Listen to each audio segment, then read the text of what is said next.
নমস্কাৰ সকলোকে স্বাগতম জনাইছো মোৰ ইউটিউব চেনেল অজয় এডুকেশ্যন টিউবলৈ। আজিৰ ভিডিঅ'টোত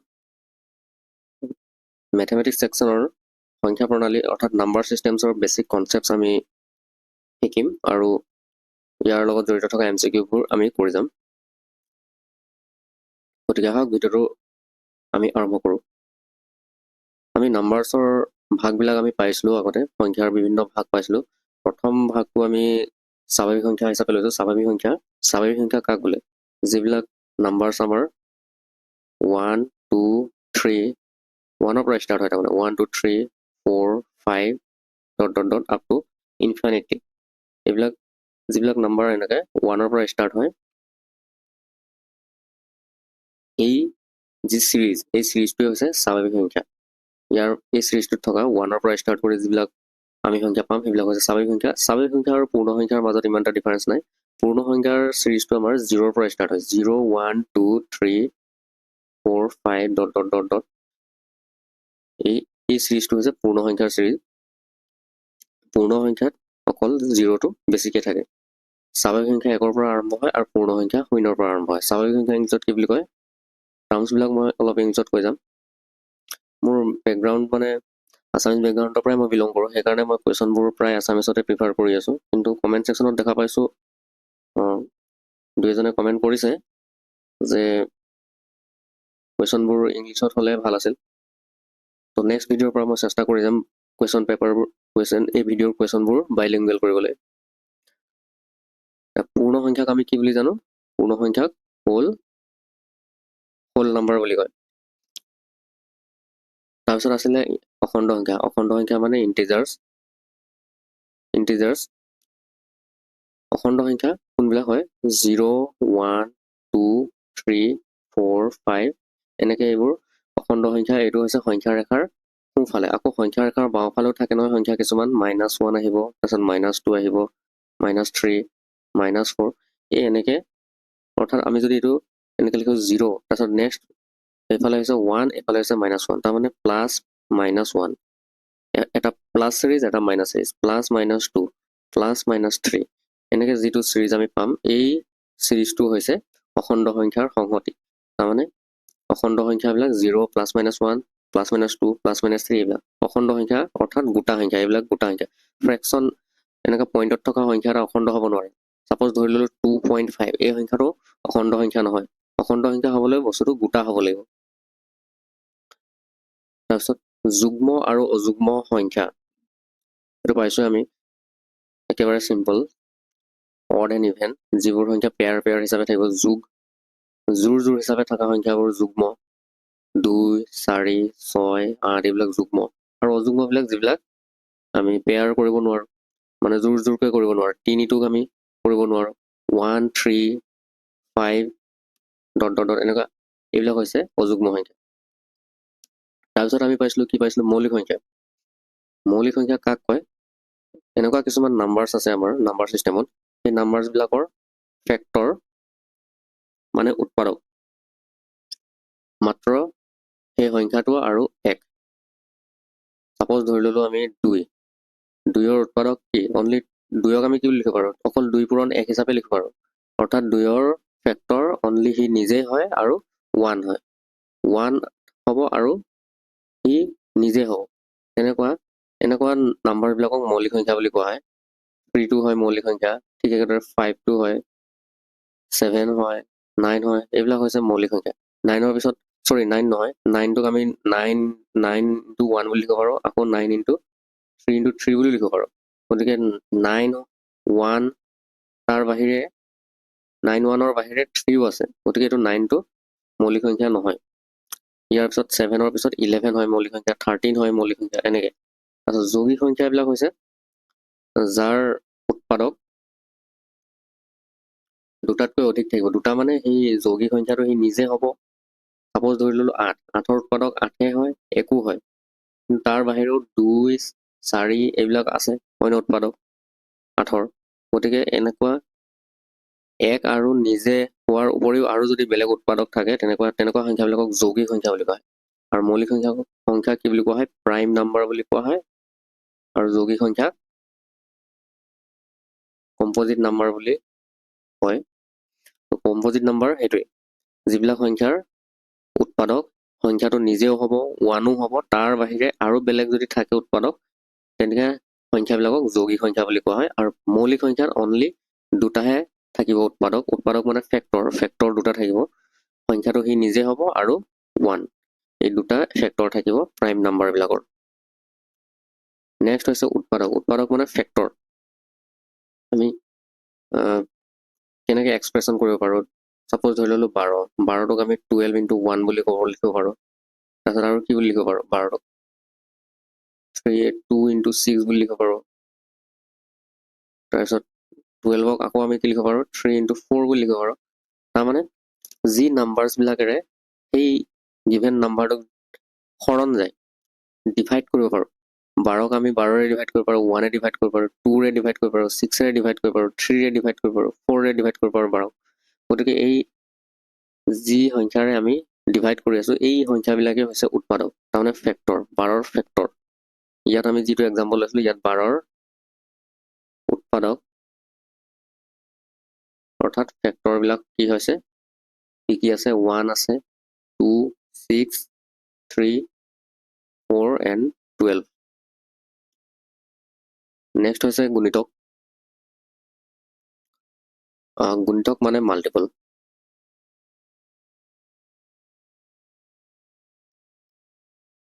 এতিয়া কোনো এটা সংখ্যাক যদি আমি পূৰণ কৰি যাওঁ সাপোজ 2ৰ মাল্টিপল লাগে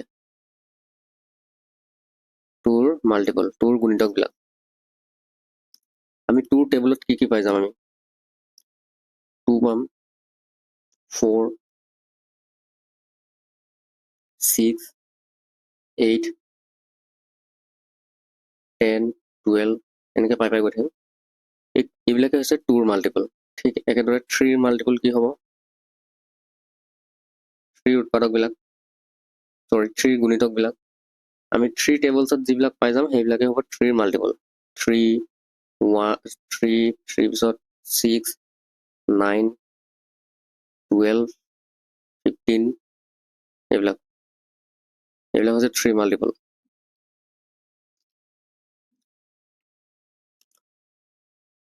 নেক্সট আহিল LCM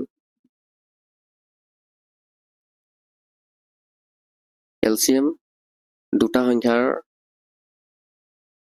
থাকিব লাগিব তেতিয়া আমি LCM ল'ম দুটা সংখ্যাৰ LCM দুটা সংখ্যাৰ লসাগু কেনেকৈ লয় LCM লোৱেষ্ট কমন মাল্টিপল আমি দুটা সংখ্যাৰ আমি মাল্টিপল জানিব লাগিব সাপোজ 2ৰ মাল্টিপল আমি উলিয়াই আছোঁ 2ৰ মাল্টিপল মানে 2ৰ টেবলছত আমি কি পাওঁ 2ৰ নেওতাটো আমি কি পাওঁ পূৰণৰ নেওতাটো 2 এগুণ 2 2 দুগুণ 4 6 8 10 12 পিছত কি আহিব 14 18 সাপোজ ধৰি ললোঁ 6 আন এটা সংখ্যা ল'লোঁ 2 আৰু 6ৰ আমি এতিয়া LCM ল'ম লোৱেষ্ট কমন মাল্টিপলটো কি হ'ব 6ৰ LCM বিলাক কি আছিল মাল্টিপল বিলাক 6 গুণ 6 12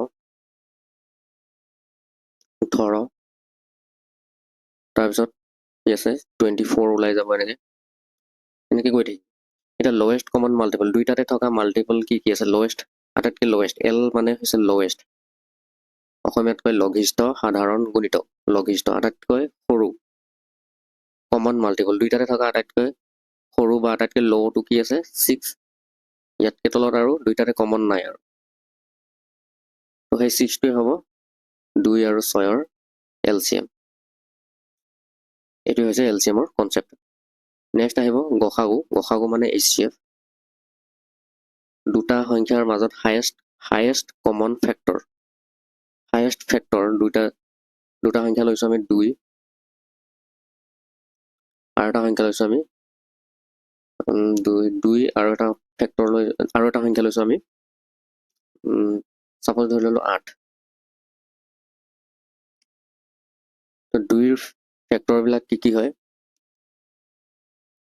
2ৰ ফেক্টৰবিলাক হৈছে 1 আৰু 2 তাতকৈ বেলেগ আৰু ফেক্টৰ নাই 2ৰ 8ৰ আছে কি 1 আছে 2 4 আছে আৰু 8 এতিয়া দুইটাতে হায়েষ্ট কমন ফেক্টৰ কি আছে 2 আৰুতো বেলেগ নাই, গতিকে 2 আৰু 8ৰ কমন ফেক্টৰবোৰ হ'ব হায়েষ্ট কমন ফেক্টৰটো হৈছে 2। এই দুইটোৱে হায়েষ্ট কমন ফেক্টৰ মানে গসাগু বুলি ক'ব কাৰ 2 আৰু 8ৰ গসাগু বুলি ক'ব। নেক্সট আহিল আমাৰ মৌলিক উৎপাদক প্ৰাইম ফেক্টৰ। আমি প্ৰাইম নাম্বাৰ কি জানো আমি 2 3 2 3 7 তাৰপিছত কি আহিব 7ৰ পিছত 11 13 এইবিলাক হৈছে প্ৰাইম নাম্বাৰ। মৌলিক উৎপাদক যিকোনো সংখ্যাকে আমি মৌলিক উৎপাদকৰ পূৰণফল হিচাপে ভাঙিব পাৰোঁ। সাপোজ আমি এটা সংখ্যা লৈছোঁ 12। 12ক এতিয়া মৌলিক উৎপাদকত আমি যদি ভাঙো প্ৰথমতে কি আছে 2 2ৰে কেইবাৰ যাব 6 বাৰ যাব, এগেইন 2ৰে যাব 3 বাৰ, গতিকে 2 2 3 অৰ্থাৎ 12ক আমি কি লিখিব পাৰোঁ 2 পূৰণ 2 পূৰণ 3। আপোনালোকে মন কৰক এই সংখ্যাবোৰ চব প্ৰাইম নাম্বাৰ হয়, 2 2 3 এইবিলাক প্ৰাইম নাম্বাৰ। ডাঙৰ সংখ্যা এটা লৈছোঁ 50, 2 25 পূৰণ কৰিলে 50 হয়, 5 5 গুণ 25, তাৰমানে 50ৰ ঠাইত আমি কি পালোঁ 2 পূৰণ 5 পূৰণ 5। এই 2টো প্ৰাইম হয়, 5টো প্ৰাইম হয়, 5টো প্ৰাইম হয়। গতিকে যিমানে ডাঙৰ সংখ্যা নহওক কিয় আমি তাক আমি প্ৰাইম নাম্বাৰৰ পূৰণফল হিচাপে আমি সেই সংখ্যাটোক ভাঙিব পাৰোঁ। গতিকে এইবিলাকেই হৈছে প্ৰাইম ফেক্টৰ। নেক্সট এতিয়া আমি আহিছোঁ যিবিলাক লজ আছে নাম্বাৰৰ বিধি যিবিলাক আছে প্ৰপাৰ্টিজবিলাক ধৰ্মবিলাক সংখ্যাৰ বিধি। ফাৰ্ষ্ট বিধিটো হৈছে আবদ্ধ বিধি, তাৰমানে ইংলিছত কোৱা হয়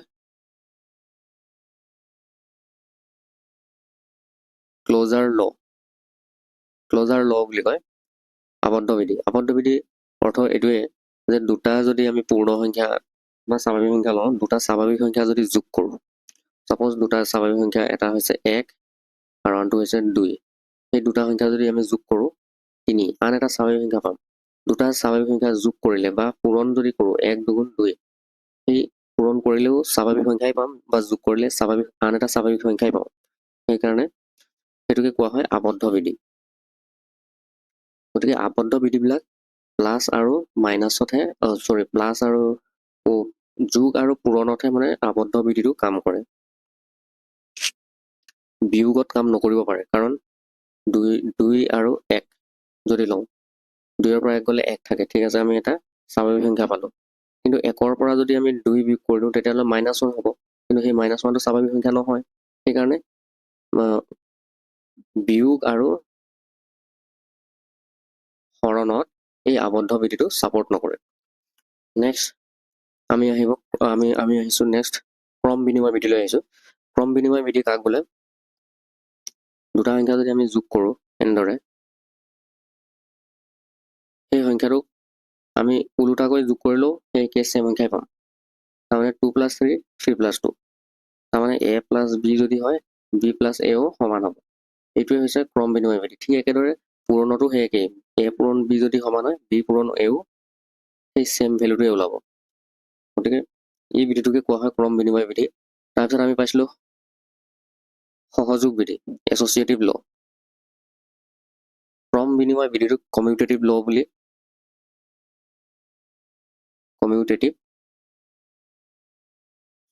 বুলি কয়, আৰু সহযোগ বিধিটো হৈছে এছ'চিয়েটিভ ল'।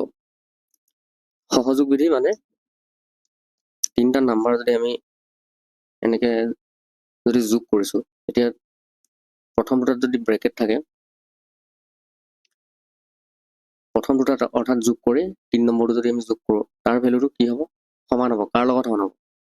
প্ৰথমটো একে ৰাখি পিছৰ দুটাক যদি আগতীয়াকৈ আমি যোগ কৰি তাৰপিছতে আমি প্ৰথমটো যদি যোগ কৰোঁ তেতিয়াহ'লে এইটোৰ লগত বস্তুটো সমান হ'ব। আৰু এই বিধিটোকে কোৱা হয় এছ'চিয়েটিভ ল', সহযোগ বিধি বুলি কোৱা হয়। নেক্সট আহিল বিতৰণ বিধি।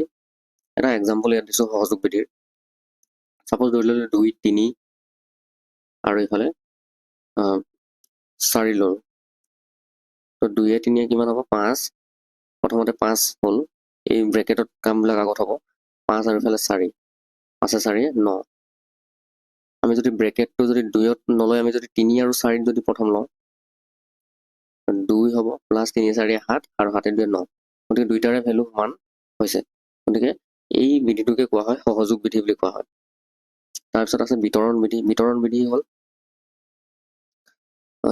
উদাহৰণ দি দিছোঁ বিতৰণ বিধিৰ 3 + 4 এনেকৈ যদি হয় আমি 2 পূৰণ প্ৰথমতে 3 কৰিম, তাৰপিছত এই যোগ চিনটো মাজত দিম, আকৌ 2 পূৰণ 4, তাৰমানে পূৰণ চিনটো বিতৰণ হৈ গ'ল যোগত। এইটোকে কোৱা হয় যোগৰ ওপৰত পূৰণৰ বিতৰণ বুলি কোৱা হয়। গতিকে পূৰণ চিনটো বিতৰণ মানে বস্তুটো আমি ডিষ্ট্ৰিবিউট কৰি দিলোঁ। এবাৰ 3 দি দিলোঁ 2টোক, এবাৰ 4 দি দিলোঁ। এই বিধিটোকে কোৱা হয় বিতৰণ বিধি বুলি কোৱা হয়। তাৰপিছত আহিল যোগাত্মক অভেদ বিধি, যিটো হৈছে এডিটিভ আইডেণ্টিটি ল বুলি কোৱা হয় ইংলিছত, এডিটিভ আইডেণ্টিটি ল, যোগাত্মক অভেদ বিধি।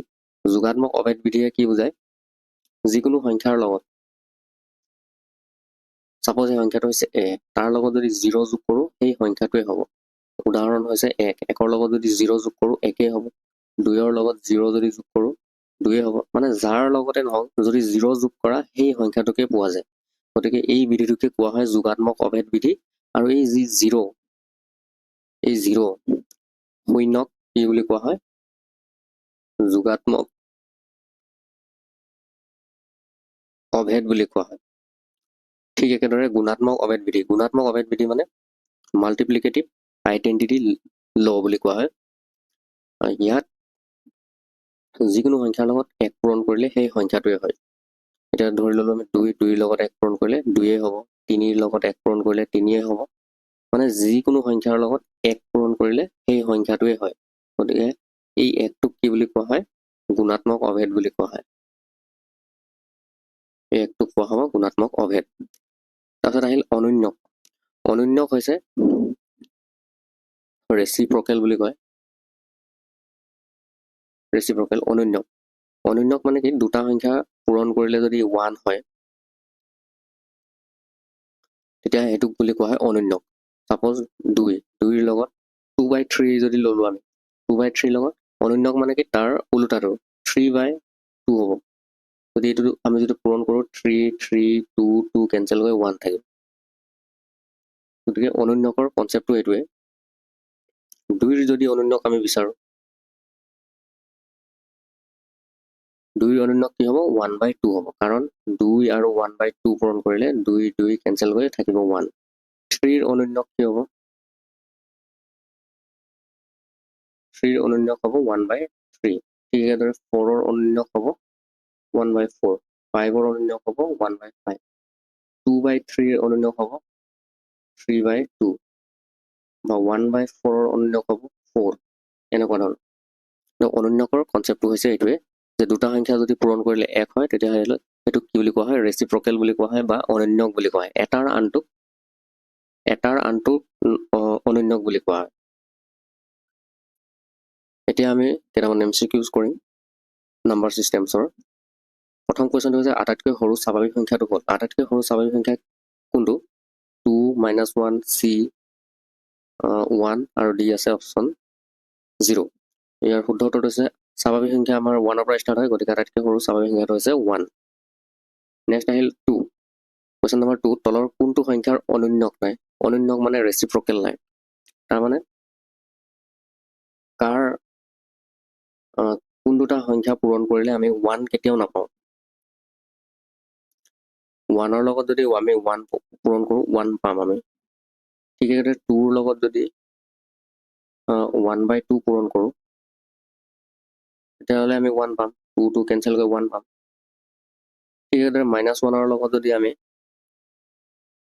1/-1 পূৰণ কৰিম তেতিয়া -1 কেঞ্চেল কৰিলে 1 পাম, মানে 1 পামেই। কিন্তু 0ৰ লগত যদি আমি 1/0 পূৰণ কৰোঁ সেই ভেলুটো আমাৰ নুল হ'ব, এইটো ইনভেলিড ভেলু, কাৰণ 1/0 কেতিয়াও আমি মান নাপাম। 0ৰ লগত আমি যদি 1/0 পূৰণ কৰোঁ, 0টো বাৰু ঠিক আছে, 0টো এটা ভেলু হয়, কিন্তু 1/0ৰ ভেলু নাই। 1/0 তাৰমানে কি, 1ক শূন্যৰে হৰণ কৰিব লাগে, 1ক শূন্যৰে হৰণ। আমি জানো শূন্যৰে কাকো হৰণ কৰিব নোৱাৰে, শূন্যৰে কাকো হৰণ কৰিব নোৱাৰে, শূন্যৰে ডিভাইড কৰিব নোৱাৰে। সেইকাৰণে এই ভেলুটো হৈছে আমাৰ ইনভেলিড। এই ভেলুটো ইনফিনিটি, অসীম, ইয়াৰ ভেলু মান নাই। গতিকে সেইকাৰণে শূন্যৰ অনন্যক নাই বুলি কোৱা হয়। গতিকে ইয়াৰ শুদ্ধ উত্তৰটো হৈছে option A 0। Next question number 3, -4ৰ যোগাত্মক বিপৰীত সংখ্যাটো কি? এতিয়া যোগাত্মক বিপৰীতৰ কনচেপ্টটো আপোনালোকে জানি থওক। যি সংখ্যা যোগ কৰিলে 0 হয়, কোনো এটা সংখ্যাৰ যোগাত্মক বিপৰীত মানে কি? সেই সংখ্যাটোৰ লগত যি সংখ্যা যোগ কৰিবা, সেই সংখ্যাটো যদি যোগ কৰোঁতে যদি 0 ওলাই যায়, গতিকে -4ৰ লগত যদি আমি +4 যদি দি দিওঁ, তেতিয়া 0 ওলাব এনচাৰ। গতিকে এই -4ৰ যোগাত্মক বিপৰীতটো হৈছে +4, আৰু ইয়াত শুদ্ধটো উত্তৰটো হৈছে +4 মানে 4, অপশ্যন চি। নেক্সট, 5 অংকযুক্ত আটাইতকৈ সৰু সংখ্যাটোৰ পৰা 3 অংকযুক্ত আটাইতকৈ ডাঙৰ সংখ্যাটো বিয়োগ কৰা হয়, তেন্তে কি পোৱা যাব? 5 অংকযুক্ত আটাইতকৈ সৰু সংখ্যাটো হৈছে 1, এইটো 10,000 তাৰমানে, আৰু ইয়াৰ পৰা 3 অংকযুক্ত আটাইতকৈ ডাঙৰ সংখ্যাটো কি হয়? 999। সেইটো যদি আমি বিয়োগ কৰোঁ কি পোৱা যাব? 10ৰ পৰা 9 গ'লে থাকিলে 9ৰ পৰা 9 গ'লে 0, এগেইন 9ৰ পৰা 9 গ'লে 0, ইয়াত থাকিল 9, 9001। ইয়াৰ শুদ্ধ উত্তৰ হৈছে অপশ্যন এ 9001। নেক্সট, কোনো এটা সংখ্যাৰ আধা 1/3 আৰু 1/4 যোগফল সংখ্যাটোতকৈ 12 বেছি হয়, তেনেহ'লে সংখ্যাটো হ'ব, সংখ্যাটো আমি x বুলি ধৰি লওঁ। এতিয়া সেই সংখ্যাটোৰ আধা তাৰমানে x/2, সংখ্যাটোৰ 1/3 তাৰমানে x/3, সংখ্যাটোৰ 1/4 মানে x/4, এইকেইটাৰ যদি যোগফল তাৰমানে এই সংখ্যাকেইটা যদি আমি যোগ কৰোঁ, তেতিয়া কি পোৱা যায়? সংখ্যাটোতকৈ 12 বেছি, তাৰমানে সংখ্যাটো আছিল x, তাতকৈ 12 বেছি পোৱা যায়। এতিয়া আমি এইবিলাক কৰি যাম। 2, 3 আৰু 4ৰ লসাগু ল'ম। 2, 3, 4 লসাগু, 2য়ে 4ক ডিভাইড যায়, হৰণ যায়, 2ৰে 4ক হৰণ যায়, গতিকে 4 আৰু 3ৰ ল'লেই হ'ব। 3 আৰু 4ৰ লসাগু কি হ'ব? 3 আৰু 4ৰ লসাগু হৈছে 12। 2য়ে 12ক 6 বাৰ যায় 6x, 3য়ে 12ক 4 বাৰ যায় 4x, আৰু 4য়ে 12ক 3 বাৰ যায় 3x। 4য়ে 12ক 3 বাৰ যায় ডিভাইড, সেই 3x, x লগত পূৰণ হ'লে 3x হ'ব। তাৰপিছত এইফালে আছে x + 12। এতিয়া 6x, 4x, 3x কিমান হ'ব? 6, 4, 10 আৰু 3, 13, 13x ইজ ইকুৱেল টু, এইটো কিমান হ'ব? 12x, আৰু এইফালে 12টো 12 লগত পূৰণ হ'লে 144, তাৰ মানে 13x মাইনাছ এইটো 12x হয়। 12টো xৰ লগত যদি ক্ৰছ হয় 12x হ'ব এইটো। এইটো এতিয়া নেক্সট ষ্টেপত কি কৰিম? 13x মাইনাছ 12x যদি কৰোঁ কিমান হ'ব? 144 থাকি যাব, আৰু 13x মাইনাছ 12x মানে হৈছে x ইকুৱেল 144। এই সংখ্যাটো হৈছে 144। নেক্সট, তলৰ কোনটো উক্তি সত্য? সকলো যুগ্ম সংখ্যাই যৌগিক সংখ্যা। সকলো যুগ্ম সংখ্যাই যৌগিক সংখ্যা হয় জানো? এতিয়া ছাপোজ এটা যুগ্ম সংখ্যা ধৰিলোঁ 2, 2টো যৌগিক হয় জানো? যৌগিক নহয়, 2টো যৌগিক নহয়, গতিকে এই ষ্টেটমেণ্টটোৱে ৰং, ভুল। সকলো অযুগ্ম সংখ্যাই মৌলিক। সকলো অযুগ্ম সংখ্যা মৌলিক বুলি কৈছে। ছাপোজ এটা অযুগ্ম সংখ্যা লৈছোঁ আমি 9, এই 9 সংখ্যাটো মৌলিক হয় জানো? নহয়, 9টো মৌলিক নহয়, গতিকে এই ষ্টেটমেণ্টটো ৰং। সকলো অযুগ্ম বুলি কৈছে, গতিকে সকলো নহয়, সেইকাৰণে এই ষ্টেটমেণ্টটো হৈছে ৰং, এই উক্তিটো অসত্য। নেক্সট আহিল মৌলিক সংখ্যাৰ পৰিমাণ অসীম। মৌলিক সংখ্যাৰ পৰিমাণ অসীম বুলি কৈছে। মৌলিক সংখ্যা তাৰমানে এগালমান আছে, অসীম মানে ইনফিনিট। এই উত্তৰ অপশ্যনটো শুদ্ধ অপশ্যন। আমাৰ মৌলিক সংখ্যা শেষ নহ'ব কেতিয়াও, ওলাই ওলাই গৈয়ে থাকিব। 2, 3, 5, 7, 11, 13 এনেকৈ ওলাই ওলাই গৈ থাকিব, শেষ নহয়, সেইকাৰণে অসীম বুলি কৈছে। গতিকে এই ষ্টেটমেণ্টটোৱে শুদ্ধ। ডি নম্বৰটো কি কৈছে? মৌলিক সংখ্যাক দুটাতকৈ বেছি স্বাভাৱিক সংখ্যাৰ পূৰণফল ৰূপে প্ৰকাশ কৰিব পাৰি। মৌলিক সংখ্যাক দুটাতকৈ বেছি পূৰণফল হিচাপে প্ৰকাশ কৰিব পাৰি জানো? 2টোক আৰু 2 পূৰণ 1 বুলি লিখিব পাৰি, আৰু ইয়াতকৈ বেলেগ লিখিব পাৰি জানো? নোৱাৰি। কিন্তু ইয়াত কি বুলি কৈছে? প্ৰকাশ কৰিব পাৰি বুলি কৈছে, সেইকাৰণে এই ষ্টেটমেণ্টটো ৰং, ভুল। Next question number 7, 7386038। এই সংখ্যাটো বিভাজিত হ'ব, এই সংখ্যাটো ডিভাইড কিহেৰে ডিভাইড যাব? 3ৰে নে 4ৰে নে 9ৰে নে 11ৰে? 3ৰে আমি ডিভিজিবিলিটি ৰুলটো আমি চাম। 3ৰে বিভাজ্যতাৰ 3ৰে বিভাজ্যতা কেনেকৈ হয়? 3ৰে কি হ'ব? এইবিলাক আমি প্লাছ কৰি চাম। 7 plus 3 plus 8 plus 6 plus 0 plus 3 plus 8 এইটা আমি যোগ কৰি চাম 8 দিনে 10 10 8 18 18 6 18 6 কিমান 24 24 3 27 27 8 35 35 হ'ল 35টো আমি 3 ৰে ডিভাইড নাযায় 35টো 3 ৰে ডিভাইড কমপ্লিট ডিভাইড নাযায় 3 ৰে গতিকে এই সংখ্যাটো 3 ৰে বিভাজ্য নহয় 4 ৰে চাম 4 যদি লাষ্টত যদি সংখ্যাটো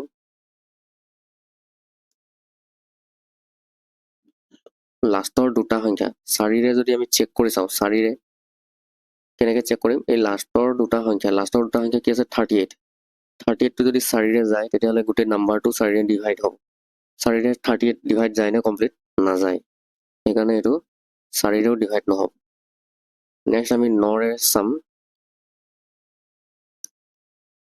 9 ৰে চেক কৰোঁ যদি 3 ৰে ডিভাইড নাযায় তেতিয়াহ'লে 9 ৰেও ডিভাইড নাযায় সেইটো মনত ৰাখিব যিহেতু আমাৰ অপশ্যনত 3 ৰে ডিভাইড যোৱা নাই গতিকে চি নম্বৰ অপশ্যনটো ভুল হ'ব 9 ৰে ডিভাইড নাযায় এতিয়া নেক্সট চেক কৰিম আমি 11 ৰে চেক কৰাৰ নিয়মটো আছিল কি 738 আমি নাম্বাৰটো লিখি ল'ম 7386038 ইয়াৰ অযুগ্ম স্থানত কি সংখ্যা আছে 7 8 0 8 এইকেইটা যোগ কৰিলে কি পাম আমি 7 8 0 8 7 8 15 15 8 23 তাৰ পৰা বিয়োগ কৰিম কি এই অযুগ্ম স্থানত কি আছে 3 6 আৰু 3 6 3 9 9 3 12 23ৰ পৰা 12 গ'লে কি থাকে 1 এই সংখ্যাটো আমাৰ এই বিয়োগফলটো 0 ওলাব লাগিব 0 বা 11 বা 11ৰ মাল্টিপল 22 33 এনেকৈ যদি ওলায় তেতিয়াহে 11ৰে ডিভিজিবিলিটি হয় এতিয়া এই সংখ্যাটো 3 6 9 3 12 8 15 15 8 23 23ৰ পৰা 12 23ৰ পৰা 12 গ'লে কিমান থাকে 3 পৰা 2 গ'লে 1 এগেইন 2ৰ পৰা 1 গ'লে 11 থাকে আচ্ছা ঠিক আছে 0 বা 11 বা 22 23 এনেকৈ যদি 44 যদি ওলাই যায় তেতিয়া আমাৰ এই প্ৰচেছটোত আমাৰ কি ওলাইছে 11 ওলাইছে গতিকে 11 ওলালে 11ৰ ডিভিজিবিলিটি হ'ব গতিকে এই সংখ্যাটো 11ৰে হৰণ যায় নেক্সট 109 সংখ্যাটোক এনে দুটা সংখ্যাৰে হৰণ কৰিলে 2 বাৰতে ভাগ 1 4 হয় তেন্তে সংখ্যা দুটা হ'ব 109 সংখ্যাটোক এনে দুটা তলত দুটা সংখ্যা দিয়া আছে এই অপশ্যনত দিয়া আছে 6 আৰু 4 বিত দিয়া আছে 2 আৰু 4 চিত দিয়া আছে 3 আৰু 7 ডিত আৰু দিয়া আছে 11 আৰু 12 এই সংখ্যা দুটাৰে যদি 109ক আমি যদি হৰণ কৰোঁ তেতিয়াহ'লে ভাগ 1 4 থাকে বুলি কৈছে তেতিয়াহ'লে সংখ্যা দুটা কি এতিয়া আমি সংখ্যা দুটা উলিয়াব লাগিব যদি ভাগ 1 4 থাকে আমি যদি ভাগ 1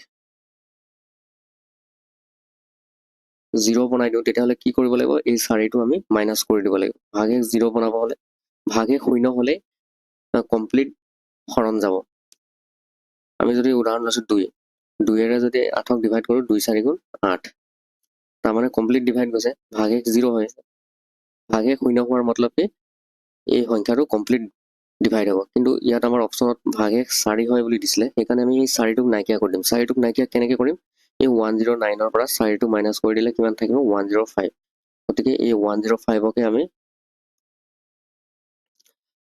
উৎপাদকীকৰণ কৰি চাম 105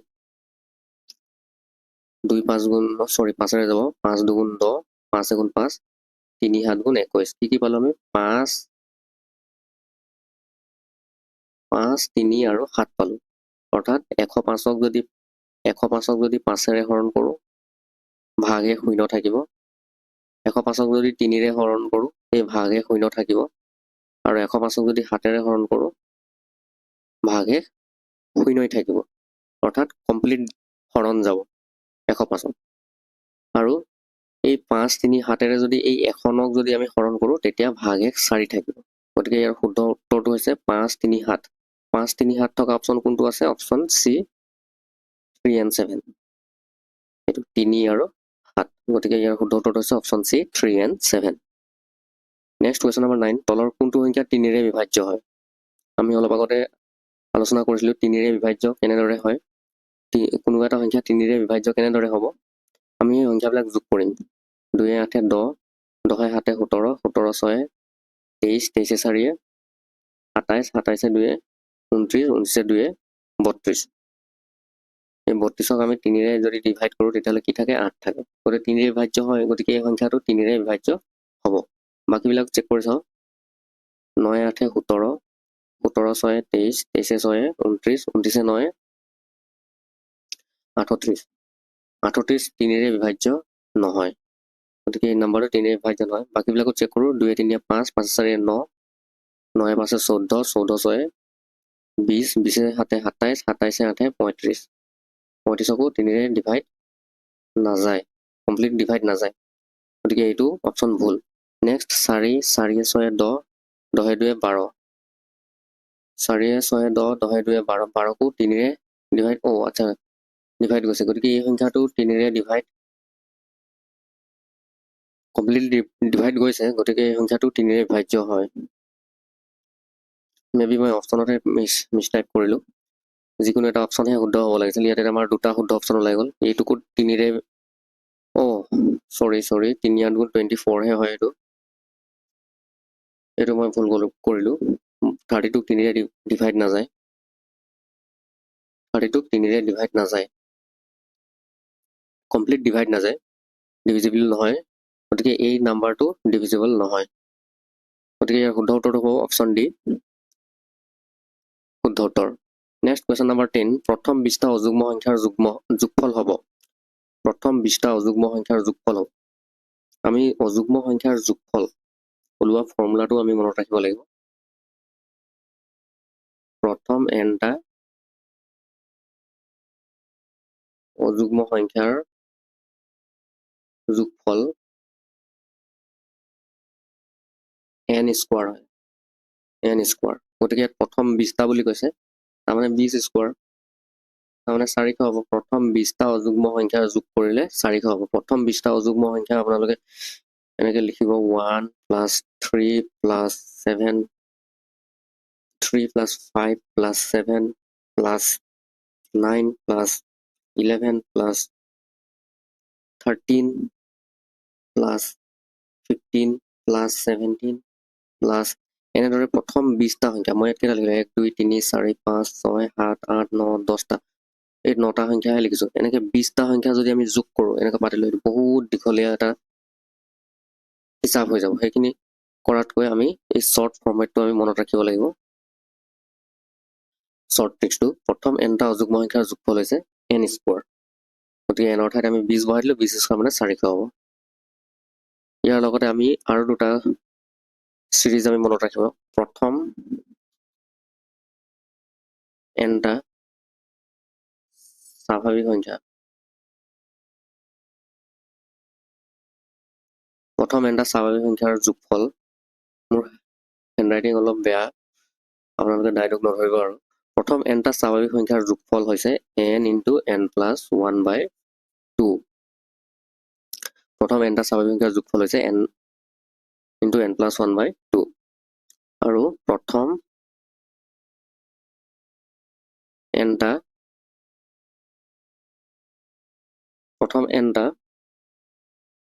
যুগ্ম নহয় যুগ্ম প্ৰথম nটা যুগ্ম সংখ্যাৰ অযুগ্মটো অলপ আগত ক'লোৱেই অযুগ্ম সংখ্যাৰ যোগফল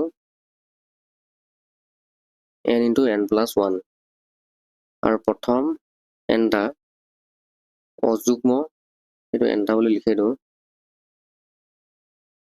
সংখ্যাৰ যোগফল হৈছে n স্কোৱাৰ এই তিনিটা কথা আপোনালোকে মনত ৰাখিব আমাক যদি কয় প্ৰথম 10টা স্বাভাৱিক সংখ্যাৰ যোগফল তেতিয়াহ'লে এই n ৰ ঠাইত 10 বহাই দিম প্ৰথম 20টা যুগ্ম সংখ্যাৰ যোগফল যদি বিচাৰে তেতিয়াহ'লে এই n ৰ ঠাইত আমি 20 বহাই দিম প্ৰথম nটা যদি আমি ধৰোঁ প্ৰথম 8টা অযুগ্ম সংখ্যাৰ যোগফল কিমান হ'ব তেতিয়াহ'লে n ৰ ঠাইত 8 বহাই দিব নেক্সট কুৱেশ্যন 110 180 আৰু 540ৰ গসাগু উলিওৱা 110 180 আৰু 540ৰ গসাগু কি হ'ব গসাগু উলিয়াও আমি শ্বৰ্ট নিয়মেৰে কৰিম, যেনেকৈ লসাগু উলিয়াও সেইটো নিয়মেৰে আমি গসাগু উলিয়াম। 110, 180 আৰু 540 আটাইকেইটাৰে কিহেৰে ডিভাইড যাব? 5ৰে যাব নেকি? 5 2 10, আকৌ 1 থাকিল, হৈ নহ'ল 5 2 10।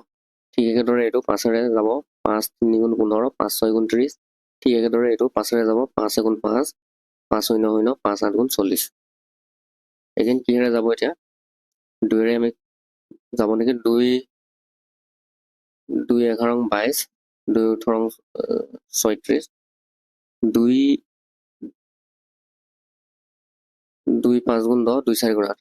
এতিয়া আমি এইটো ষ্টেপত চাওক, আপোনালোকে মন কৰক কি ওলালে?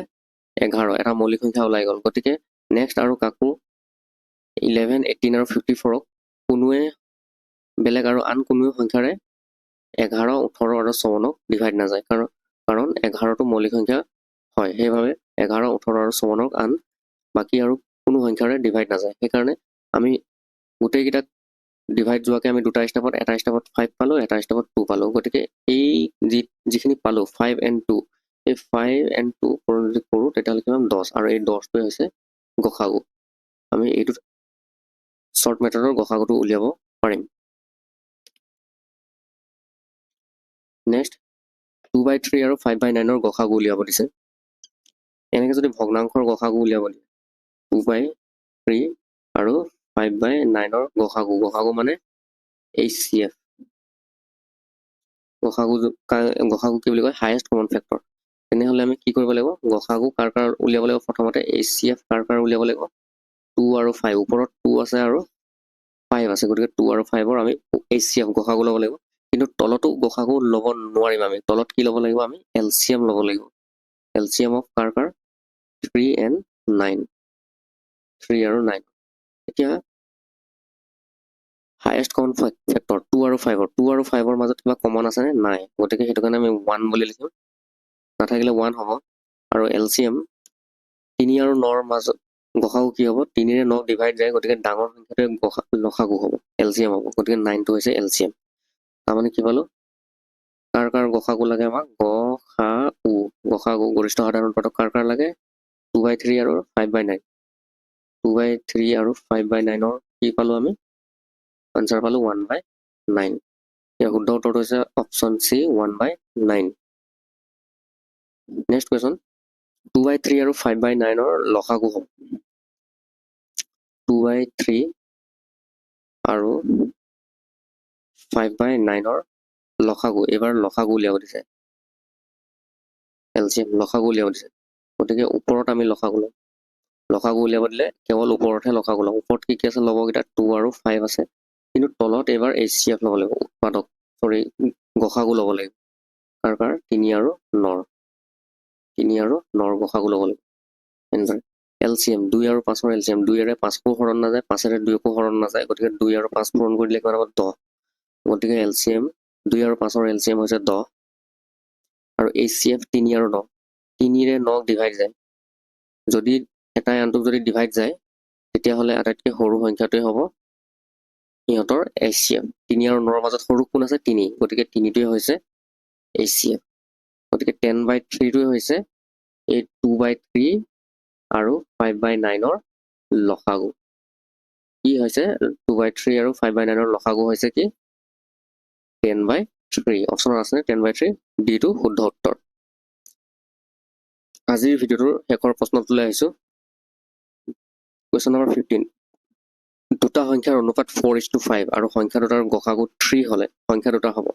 আমাক যদি সংখ্যা দুটাৰ অনুপাত দিয়া আছে, আমাক যদি অনুপাত দিয়া থাকে আৰু গসাগু যদি ইফালে দিয়া থাকে,